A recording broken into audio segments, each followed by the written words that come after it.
E aí galera, tudo bem com vocês? Por aqui sou eu, o Biratan Nascimento, e hoje a gente vai dar continuidade no curso Networking Essentials da Cisco. Bora lá pro capítulo 7.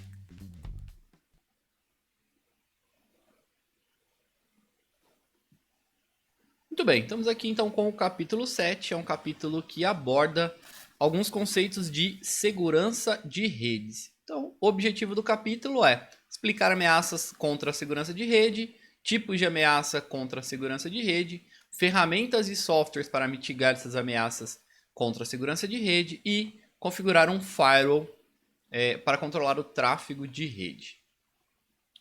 Começando aqui então, o que eles desejam? Que eles desejam, né, os invasores, os hackers. Existem 4 principais categorias, mas dentre elas a gente consegue dividir em muitas outras, né? Inicialmente aqui o roubo de informação, então eles tentam acessar os nossos computadores para obter informações confidenciais ou da empresa ou pessoal, né, para conseguir acesso a essas informações. Conseguir manipular ou causar perca de dados que são dados que muitas vezes são valiosos, né? Registros que as empresas têm, registros que nós temos. Conseguir coletar informações da nossa identidade para conseguir cometer algum tipo de crime, fazer alguma ação ilícita com os nossos dados, né? Fazendo-se passar por nós ou utilizando os nossos documentos, né? Os nossos cartões para fazer compras. Ou também executar a interrupção de serviço, né? Parar o fornecimento de um serviço, no caso de uma empresa. Essa parada, a gente conhece ela como ataque de negação de serviço ou DOS. A gente vai abordar isso um pouco mais à frente. Aqui tem uma atividade, né? É só arrastar aqui os itens para fazer a relação. Então, de onde eles vêm? Basicamente, a gente tem dois pontos de onde vêm essas ameaças, de onde vêm esses ataques. Um é externo e o outro é interno. O que quer dizer esse externo e interno? Quando eu tenho um ataque externo, quer dizer que é um atacante, um invasor, tentando acessar a infraestrutura da organização, a infraestrutura da nossa empresa ou da nossa casa através da internet. Então ele vem pela internet e tenta acessar os nossos dispositivos, nossos servidores ou a infraestrutura da empresa. O que é um ataque interno? Quando você tem pessoas dentro da instituição, dentro da organização, dentro da empresa, que talvez não poderiam ou não deveriam estar ali, ou alguns funcionários que são maliciosos ou funcionários que são mal intencionados, funcionários que já têm ali algum problema ou já foram corrompidos para estar ali dentro com a possibilidade de cometer um crime, nós temos então um ataque interno, certo? De maneira geral, os ataques eles têm maior efetividade quando são ataques internos, são menos efetivos os ataques externos, o que não quer dizer que isso não aconteça, tá? Só que é muito mais simples você ter sucesso num ataque quando você tem acesso àquela infraestrutura. Nesse caso aqui, né, a gente vai falar um pouquinho de como que os atacantes eles fazem para conseguir informações confidenciais utilizando algumas características do ser humano. Isso chama engenharia social. Então, a engenharia social é um conjunto de técnicas para que as pessoas consigam manipular ou persuadir os outros e fazer com que essa pessoa entregue a ele as suas informações confidenciais, ou suas, ou da empresa, informações que ele não entregaria, que ele não passaria de maneira comum, mas dentro de um cenário, dentro de uma mentira ou de alguma forma de enganar ou de ludibriar ou até de persuadir, a pessoa acaba passando essas informações. Então, o engenheiro social é essa pessoa que consegue fazer com que as outras entreguem a ela as informações. Né? Nós temos um grande engenheiro social que tem aí muita fama, que é o Kevin Mitnick. Existem algumas formas, né, de fazer essa exploração, de usar a engenharia social e criar cenários, criar formas para explorar essa confiança das pessoas, tá? Aqui a gente tem 3, são os principais, né? Mas não são os únicos, que é o pretexting, o phishing e o vishing.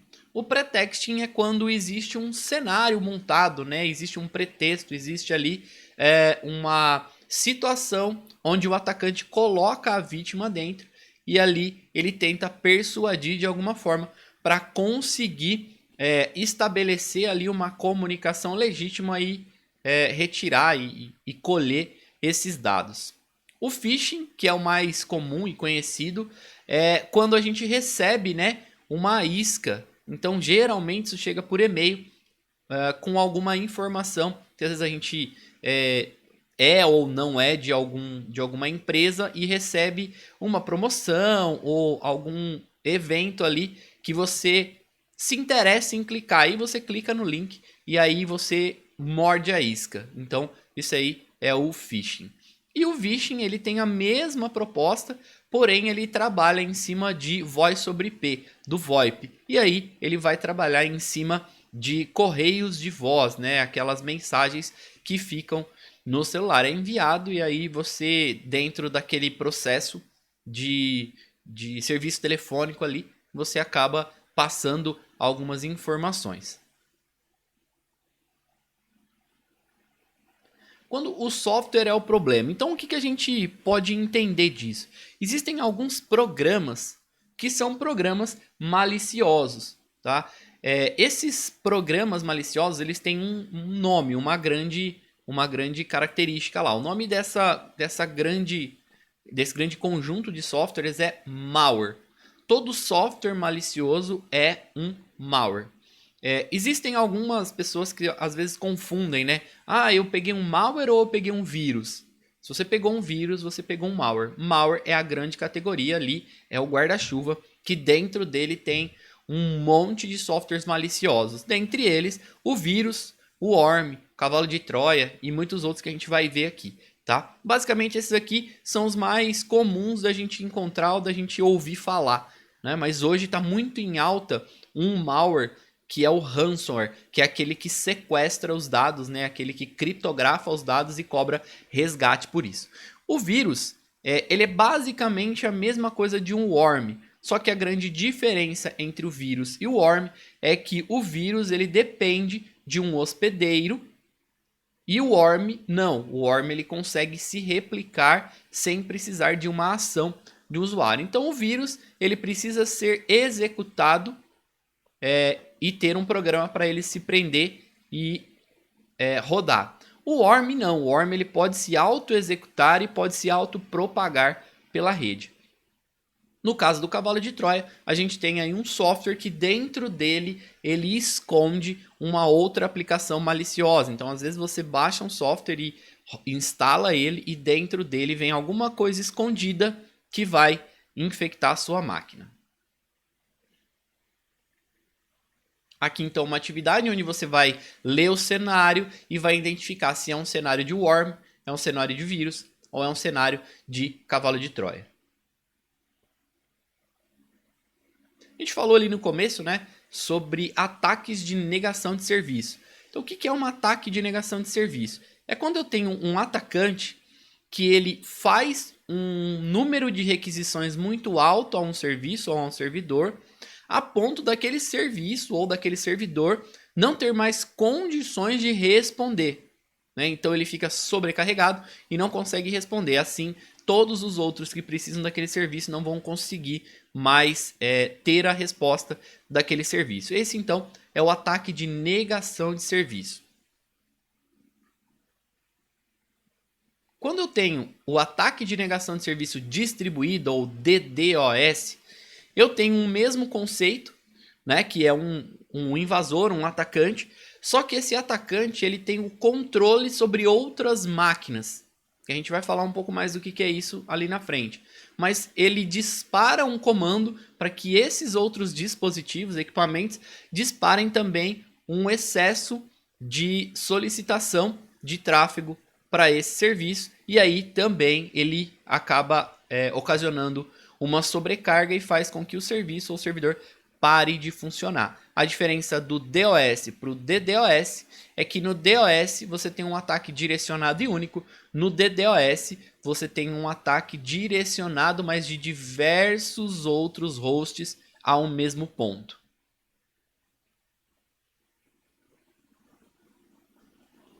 Spyware. O spyware é um software malicioso que ele infecta a nossa máquina e ele fica ali monitorando o que é que a gente está fazendo, né? Qual é a nossa ação na internet. Tudo que a gente fica fazendo, ele fica monitorando. Ele pode armazenar isso dentro do nosso próprio computador, ou ele pode enviar isso para as pessoas a qual elas criaram.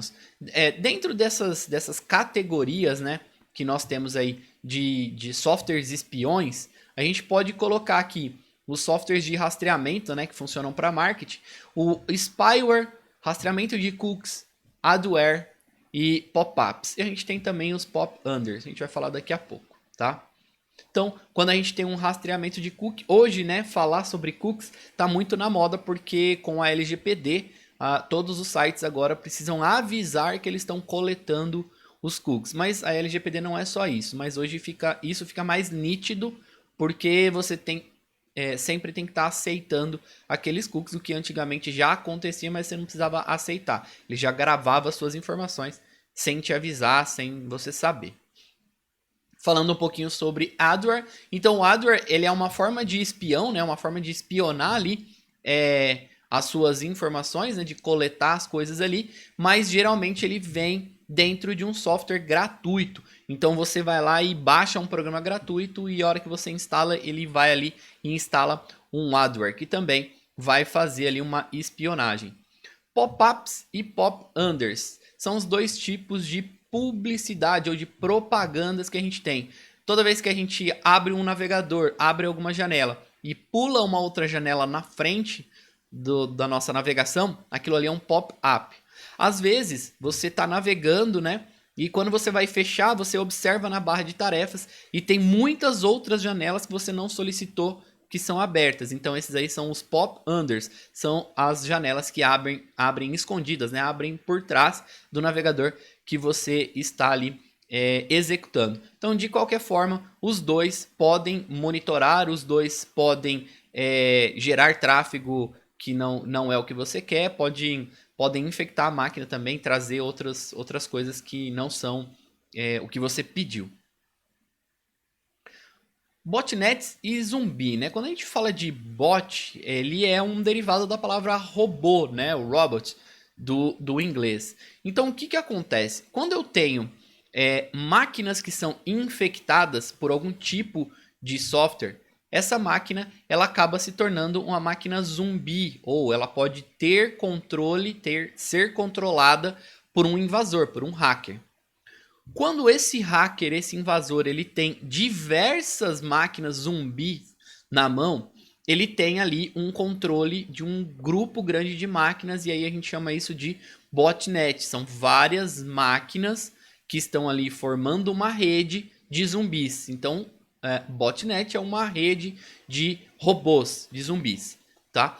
Ele pode executar ataques controlados, ele avisa, né? Ele cria ali uma rotina onde eles vão disparar um monte de coisa ao mesmo tempo. Esse monte de coisa pode ser spam, né? Que é quando você recebe algo que você não pediu. Pode ser um ataque de DDoS, porque aí eu tenho várias máquinas e aí aquelas várias máquinas elas vão atender ao meu chamado. Então, como que você pode se infectar? De diversas formas, né? O próprio phishing, o próprio spam, um próprio clique em um software que você não conhece. Então, você pode gerar essa botnet aqui. Aqui, então, tem uma atividade onde você vai pegar o tipo de ameaça, né? E vai colocar aqui baseado na sua descrição. E aí, uma segunda, também mais algumas ameaças e outras descrições.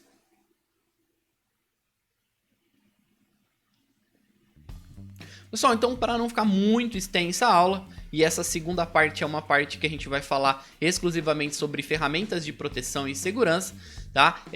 A gente vai finalizar esse vídeo por aqui e volta com a segunda parte do capítulo 7 já já. Beleza? Espero que vocês estejam gostando aí da dinâmica, da forma com que a disciplina está sendo colocada aí. Se vocês tiverem alguma dúvida, alguma sugestão ou alguma crítica, mandem pra gente pelo comentário, pelo Telegram, pelo Instagram, pelo e-mail, da forma que vocês preferirem. Só não pode ficar com dúvida. Beleza? Vejo vocês na próxima aula. Até mais e tchau!